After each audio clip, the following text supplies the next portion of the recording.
سو آپ نے اکٹھا کیا، سو آپ نے بڑے بھائی کا فرض نبھایا، سو آپ نے تمام لوگوں کو حکم دیا کہ آؤ یہاں پر اکٹھا ہو اور ہم سب ایک ہے، اس بات کا پیغام اس پورے ملک کے رہنے والوں کو پہنچا دو کہ ہم بظاہر تمہیں الگ نظر آتے ہیں مگر ہمارا دل ایک ہے، ہم المسلم و المسلم کی تصویر ہے، ہم الناس کی عملی تصویر ہے، اس بات کا پیغام دے دو۔ اس بات کو بتانے کے لیے سنت اشرف اکیڈمی نے یہ پلیٹ فارم مہیا کیا، میں ان کا شکر گزار ہوں۔ ایٹم بم ہوتا ہے نا، ایٹم بم وہ کس رول پر، کس اصول پر عمل کرتا ہے پتہ ہے؟ ہر ذرہ اس روئے زمین کا، اس کائنات کا ہر ذرہ 3 چیزوں سے مل کر بنا ہے، نیوٹرون، پروٹون، اس طریقے سے ایک تیسرا سالمہ ہے۔ ان تینوں کو جب الگ کر دیا جاتا ہے، اس کو توڑ دیا جاتا ہے تو ایٹم بم بنتا ہے۔ ایٹم بم آگ میں لگتی ہے اور تمام لوگ تباہ و برباد ہو جاتے ہیں۔ جب ایک ذرہ ٹوٹتا ہے تو اتنی بڑی تباہی آتی ہے، ہماری ملت ٹوٹے گی تو کتنی بڑی تباہی آ رہی ہوگی، آپ اندازہ نہیں لگا سکتے۔ دنیا کا قانون ہے، یہ قانون فطرت ہے، اور اس قانون کے خلاف ہم چلیں گے۔ فطرت کا قانون کبھی معاف نہیں کرتا کسی کو، یاد رکھتا، فطرت کبھی معاف نہیں کرتی، قدرت معاف کر دے گی آپ کو۔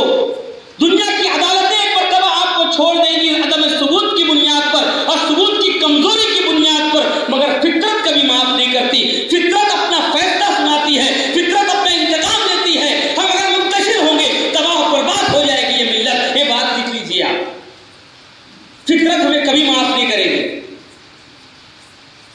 کبھی بھی ہمیں معافی مل ہی نہیں سکتی۔ ہم منتشر ہوں گے، تمام قومیں اس طریقے سے ہماری طرف دوڑے گی جیسے دسترخوان پر بھوکے ٹوٹتے ہیں، اسی طریقے سے قومیں ٹوٹیں گی۔ اس بات سے ہم کو آگاہ کیا جا چکا ہے، اس کے باوجود ہم مختلف مسالک، مختلف برادری، مختلف رنگ نسل، مختلف طبقات کے اندر بڑھ کر اپنے اپنی ڈبی، اپنے اپنے راگ کے اندر مست ہیں۔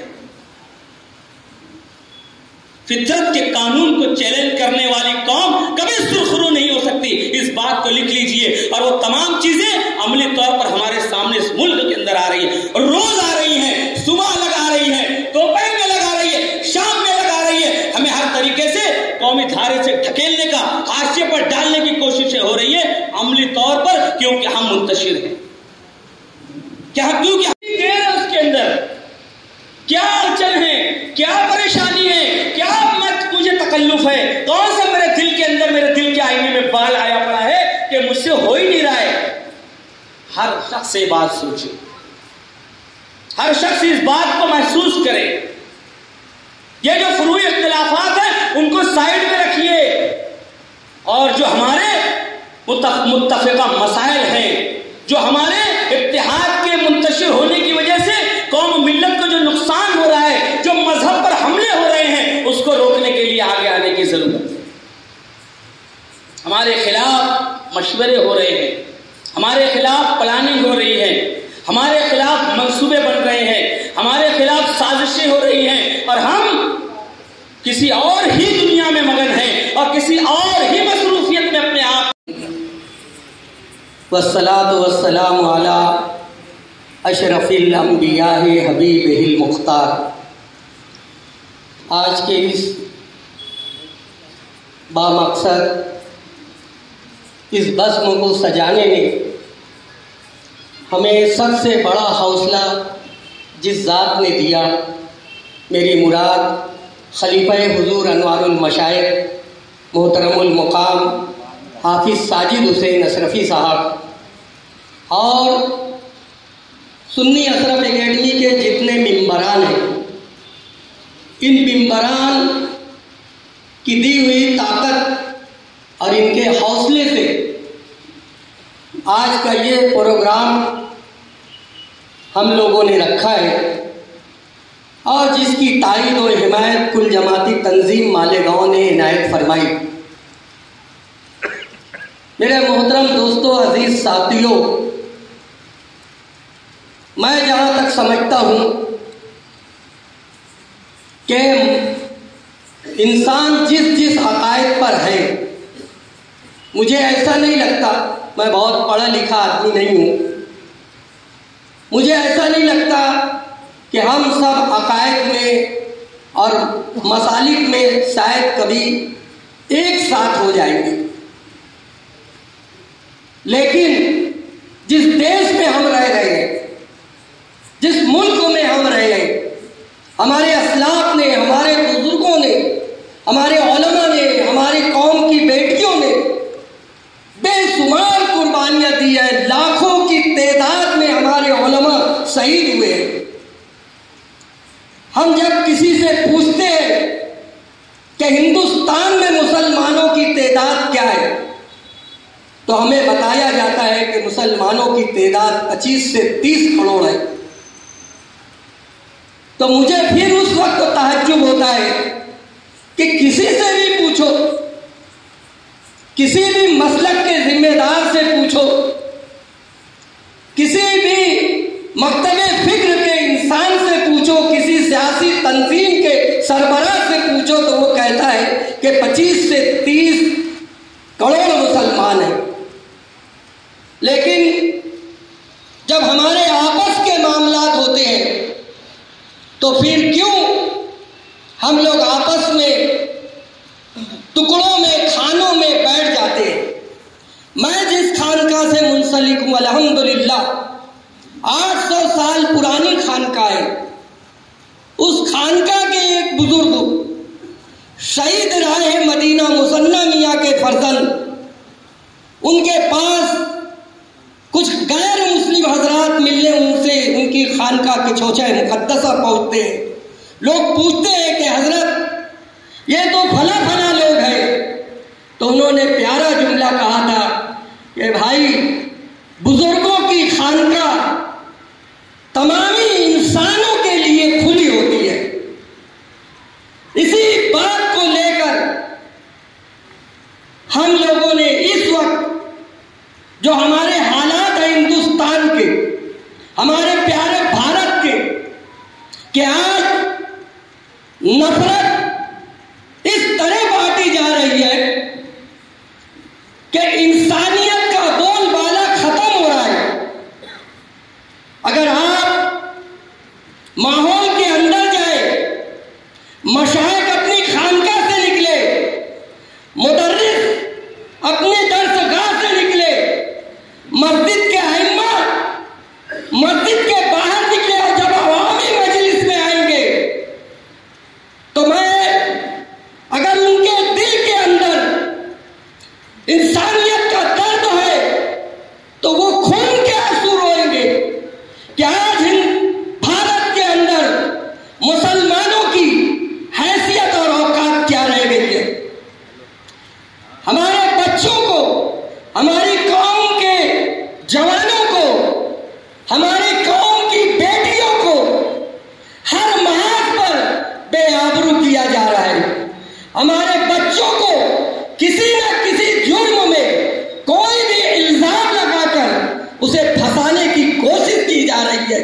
وہ یہ نہیں دیکھتے کہ یہ نوجوان طالب علم سنی ہے، دیوبندی ہے، اہل حدیث ہے، شیعہ ہے، رافضی ہے، باورا ہے، وہ یہ نہیں دیکھتا بلکہ وہ یہ دیکھتا ہے کہ یہ مسلمان کا بچہ ہے۔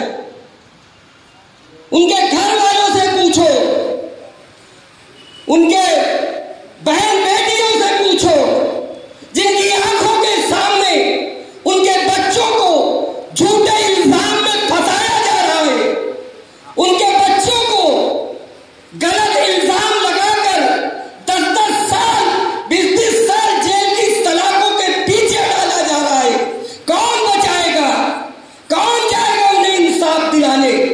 اگر ہم لوگ یہ چاہتے ہیں کہ اس دیش میں جس طرح ہمارے اسلاف نے قربانی دی ہے اور ہم وہ حق حاصل کریں تو اس کے لیے کلمے کی بنیاد پر ہم سب کو متحد ہونا پڑے گا۔ میرے عزیز دوستو، اور اللہ کا شکر ہے کہ میں یہ اسٹیج پر جو لوگ بیٹھے ہیں، اللہ ان سب کی عمر میں عزت میں خیر و برکت دے کہ جہاں میں یا میری تنظیم کے بچے گئے سب نے مبارکباد دی اور دعاؤں سے نوازا اور اپنا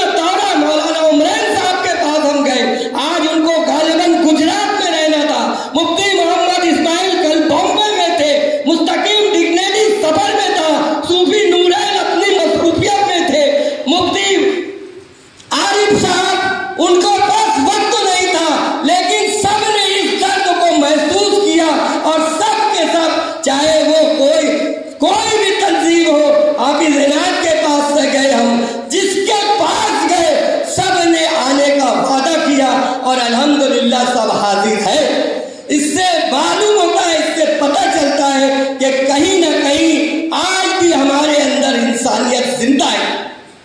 میرے عزیز دوستو، کبھی ختم ہوا ہے نہ ختم ہوگا۔ جب میرا دیش آزاد ہوا تو ہم کو بتایا جاتا ہے کہ اس وقت تو ہماری تعداد 10 کروڑ تھی اور آج 30 کروڑ ہے، نہ ہم مٹے ہیں نہ مٹیں گے۔ لیکن اس وقت ہمارا ملک خطرے میں ہے، ملک کا دستور خطروں میں ہے، اس لیے ہمیں ملت بھی بچانا ہے، ملک کو بھی بچانا ہے۔ اس لیے سنی اشرف الدین کی جانب سے یہ پیغام دیا جاتا ہے کہ اپنے عقائد پر، اپنے مسلک پر مضبوطی سے قائم رہتے ہوئے کلمے کی بنیاد پر جب کبھی ملت پر اور ملک پر کوئی آفت یا مصیبت آئے تو ہم سب متحد ہیں اور انشاءاللہ تعالی ہر طرح کی قربانی ہم دینے کے لیے تیار ہیں۔ الحمدللہ وکفا وسلام علی عبادہ الذین اصطفی، اما بعد۔ صدر محترم حافظ و قاری مٹا نہیں سکتا ہے۔ آج کی یہ جو شروعات ہے یہ پورے ہندوستان کے لیے ایک مشعل راہ بنے گی، اور میں اپنے بھائیوں سے، بالخصوص علماء کرام سے، سیاسی سماجی ذمہ داران سے یہ بات بہت ذمہ داری سے کہہ دینا چاہتا ہوں کہ ہمارے کندھوں پہ بہت زیادہ ذمہ داری ہے۔ ہمارے درمیان کہیں پہ بھی کوئی بھی قسم کی اختلافی معاملات آتے ہیں تو ہمیں اس کو بہت زیادہ عوامی مسائل نہ بناتے ہوئے آپس میں اپنی ذمہ داری کے تحت اس کو حل کر لینا چاہیے، نہ کہ اپنے معاملات کو دیگر محکموں تک پہنچانا چاہیے تاکہ ان کو ہماری کمزوری کا احساس ہو سکے۔ کہیں نہ کہیں شروعات ہمارے درمیان سے ہوتی ہے، اس کے اوپر قدغن لگانے کی ضرورت ہے۔ ہم کلمے کی بنیاد پہ اگر ہم ایک ساتھ ہیں اور ہماری شناخت ہے تو ہمیں اس کو فعل کے ذریعے نہیں، عمل کے ذریعے ثابت کرنی ہوگی۔ اور اتحاد، ہم جس دیش میں رہتے ہیں الحمدللہ یہاں کے قانون، یہاں کے معاملات پر مسلمان ہمیشہ ٹرسٹ کرتا تھا، کرتا ہے۔ اس لیے ہمیں قانون کے دائرے میں رہتے ہوئے اپنی بات کہنے کا پورا حق ہے۔ حاجی اشرف حسین اشرفی صاحب کو اور سنی اشرف اکیڈمی کو بھی اس عظیم الشان اجلاس کے انعقاد پر مبارکباد پیش کرتا ہوں۔ جو اتحاد ملت کانفرنس کے نام سے یہ منعقد ہوا ہے، اتحاد ملت یہ ہماری آج کی وقتی ضرورت یا کسی مجبوری کی وجہ سے نہیں ہے، بلکہ یہ دین اسلام کا مجاز ہے۔ اس لیے علامہ اقبال نے کہا تھا کہ یہی مقصود فطرت ہے، یہی رمز مسلمانی، اخوت کی جہانگیری، محبت کی فراوانی، بتانے رنگ بو کو توڑ کر ملت میں گم ہو جا، نہ تورانی ہے باقی، نہ ایرانی نہ افغانی۔ اس عنوان کے تحت جن لوگوں نے بھی اپنے خیالات کا اظہار آپ کے سامنے کیا ہے، تو آپ کو مختلف مثالوں کے ذریعے سے یہ بتایا کہ آج ہی نہیں، مختلف تنظیموں اور جماعتوں کے ذمہ داران ہمارے اکابرین نے ہر دور میں اس کی کوشش کی اور اس کی بہت ساری روشن مثالیں ہمارے سامنے آئیں۔ اور میں یہاں تک سمجھتا ہوں کہ ہمارے اتحاد میں مسلط اور اس طرح کی کوئی چیز جو ہے، آج کا یہ جو منظر ہے، چاہے آپ اسٹیج کی طرف نظر اٹھا کر دیکھ لیجیے، چاہے سامعین کی طرف، یہ اس بات کا اپنے آپ میں ثبوت اور گواہ ہے کہ ہمارے یہاں مسلط اور اس طرح کی کوئی چیز نہیں ہے، ہم متحد ہیں۔ لیکن یہ جو اتحاد آج ہم کو اس مجلس میں نظر آ رہا ہے، یہ ہم کو ان مواقع پر بھی نظر آنا چاہیے جہاں اس کی ضرورت پڑتی ہے، اور اس وقت جو حالات ہیں ہمارے شہر کے اور ملک کے، ان حالات کا اگر جائزہ لیا جائے تو ہم کو اتحاد کا فقدان نظر آتا ہے۔ اور میں اپنے آپ کو اس میں شامل کر کے یہ بات کہتا ہوں کہ اس کی وجہ جہاں تک میں سمجھ سکا ہوں، آپ سب لوگ اس پہ غور کریے کہ ایک تو یہ ہے کہ اگر کوئی شخص یا کسی تنظیم کی کوئی بات ہو تو ہم اس کو صحیح یا غلط بہت وثوق کے ساتھ ہم نہیں کہہ سکتے اس کو. آج کے آل مہاراشٹر اتحاد ملت کانفرنس کے صدر اور اسٹیج پر بیٹھے ہوئے تمام ہی مذہبی، سیاسی، سماجی تنظیموں کے ذمہ داران، ملک 1947 آزادی کے بعد کئی سخت امتحان سے گزرا، ملت کئی سخت امتحان سے گزری. 6 دسمبر 1992 کا جو واقعہ، وہ آزادی کے بعد سے ایسی تاریخ ہے جو ہمیشہ ہندوستان میں بابری مسجد سے پہلے اور بابری مسجد کے بعد لکھی جاتی ہے. آج بھی جو ملک کے حالات ہیں، جو سخت دور سے ہم گزر رہے ہیں، وہ سیاسی پس منظر اسی تاریخ سے منسلک ہے. مگر اس وقت 6 دسمبر 1992 پر جو قوم اور ملت جو امتحان سے گزری، مجھے لگتا ہے اس سے سخت امتحان سے ہم آج گزر رہے ہیں. مگر فکر کرنے کی ضرورت ہے، خوف زدہ ہونے کی ضرورت نہیں ہے. امتحان جتنا سخت ہوتا ہے، پاس ہونے کی خوشی بھی اتنی ہی زیادہ ہوتی ہے.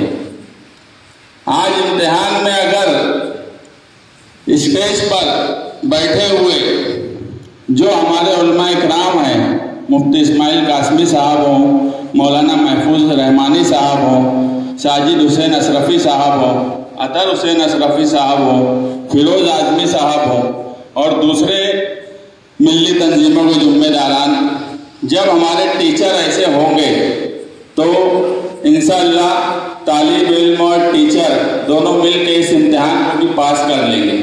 بس شرط یہ ہے کہ محنت کی ضرورت اب دونوں کو ہے. اگر طالب علم کو ہے تو اس سے زیادہ اسٹیج پر بیٹھے ہوئے ہمارے ان ذمہ داران کو محنت کی ضرورت ہے. ہم ہمیشہ اتحاد کی بات صرف ملت کی ہی نہیں ہے، اتحاد کی بات ملک کے ساتھ بھی جڑی ہے. ہم اگر اتحاد کے ساتھ ہیں تو ملک بھی اتحاد کے ساتھ رہے گا، اور کسی بھی ملک کی ترقی کا دار و مدار وہاں پر رہنے والے ہر فرد سے جڑا ہوا رہتا ہے. اور اگر ہم سب ساتھ میں رہے، میں اس سے پہلے بھی بولا کہ فکر کرنے کی ضرورت ہے، خوف زدہ ہونے کی ضرورت نہیں ہے. آج بھی ہمارا قانون، کچھ لوگوں کو یہ سمجھ ہے کہ قانون سے ہمیں انصاف نہیں ملتا، مگر ایسی سمجھ میری آج بھی نہیں ہے. آج بھی ہمیں قانون سے ہی انصاف ملے گا. بس سوال یہ ہے کہ انصاف سست طریقے سے چل رہا ہے، مگر فیصلہ بہرحال قانون کے دائرے میں رہ کے ہی آنے والا ہے. رونق افروز معزز مکرم شخصیات،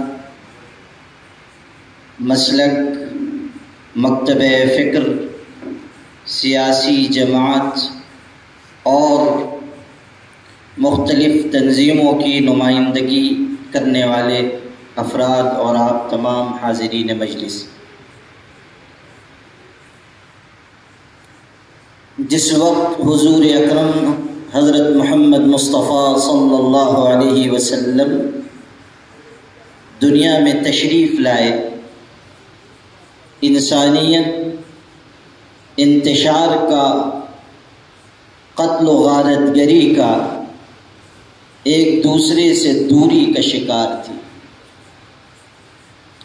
یہ حضور پاک صلی اللہ علیہ وسلم کا برپا کیا ہوا کیسا عظیم انقلاب ہے کہ جس نے دوریوں کو مٹایا، ایک دوسرے کا خون بہانے والوں کو قریب کیا، اور وہ لوگ جو معمولی باتوں پر صدیوں تک لڑنے کے عادی تھے، ہمارے آقا حضرت محمد صلی اللہ علیہ وسلم کے فیضان نظر سے آپس میں سگے بھائیوں سے زیادہ محبت کرنے والے بن گئے.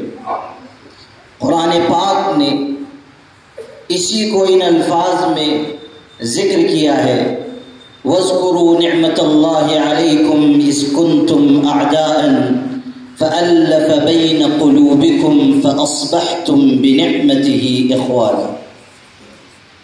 اللہ کی اس نعمت کو یاد کرو کہ آپس میں تم دشمن تھے، ایک دوسرے کے خون کے پیاسے تھے، لیکن اللہ نے اپنے فضل سے، اپنے کرم سے، اپنی پاک کتاب اور اپنے محبوب پیغمبر حضرت محمد مصطفیٰ صلی اللہ علیہ وسلم کی برکت سے تمہیں آپس میں بھائی بھائی بنا دیا۔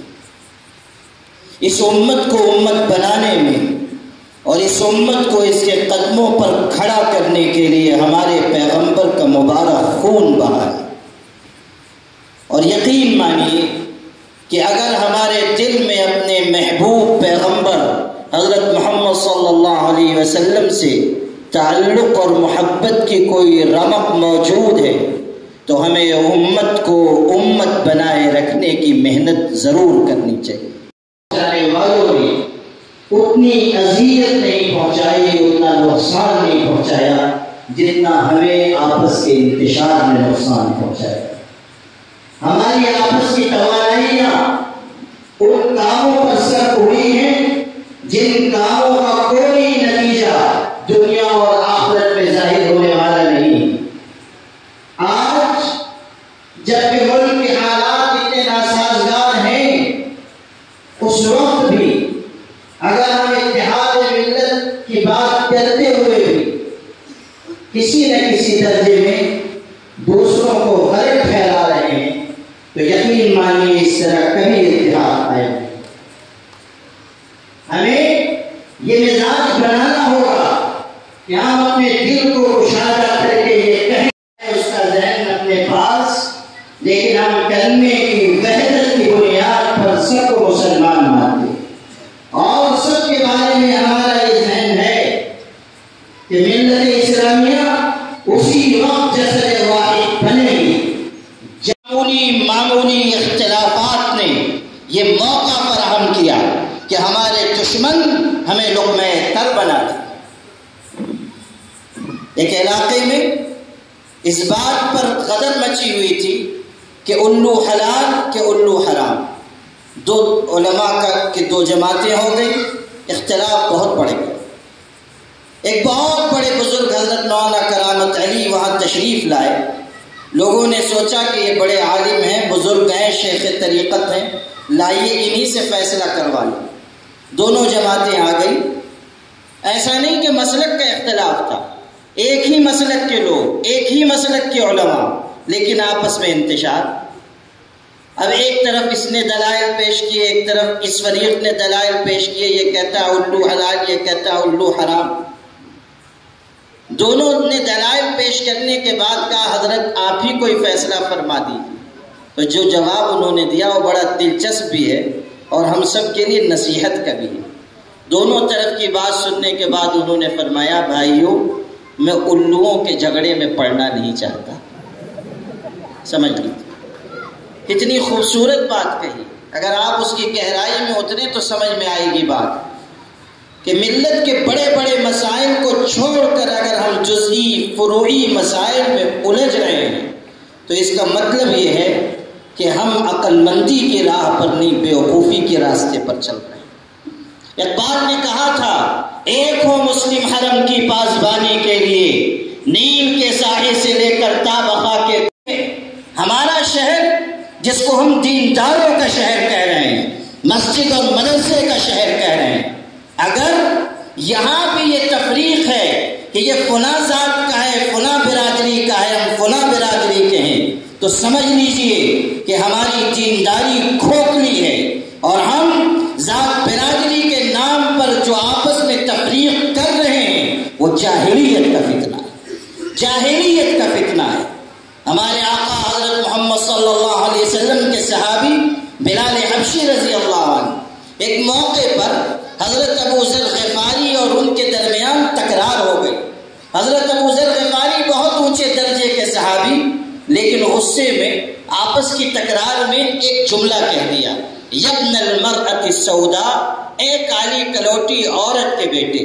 حضرت بلال حبشہ کے تھے، رنگ اچھا نہیں تھا، ایمان میں بہت اونچے، حضرت ابو ذر نے کہہ دیا، ان کے دل پر چوٹ لگی، وہ روتے ہوئے آئے ہمارے آقا حضرت محمد صلی اللہ علیہ وسلم کی بارگاہ میں، اور حضور کا دل کائنات کے تمام انسانوں کی محبت سے بھرا ہوا تھا، اور بلال تو آپ کے مؤذن، آپ کے خادم تھے، انہیں روتا ہوا دیکھ کر حضور تڑپ اٹھے۔ فرمایا بلال کیا ہوا؟ حضرت بلال نے کہا اللہ کے رسول صلی اللہ علیہ وسلم ابو ذر نے میری ماں کی طرف نسبت کر کے یہ کڑوا جملہ کہا، میرا دل پھٹ گیا، مجھے سخت اذیت پہنچی۔ حضور صلی اللہ علیہ وسلم غصے میں سرخ ہو گئے، فرمایا بلاؤ ابو ذر کو۔ اتنے میں حضرت ابو ذر خود حاضر ہوئے، صحابی رسول تھے، غلطی کا احساس ہو چکا تھا، آئے اللہ کے رسول مجھ سے غلطی ہو گئی، معاف فرمائیں، بلال سے بھی معافی مانگتا ہوں، درگزر کر دیں۔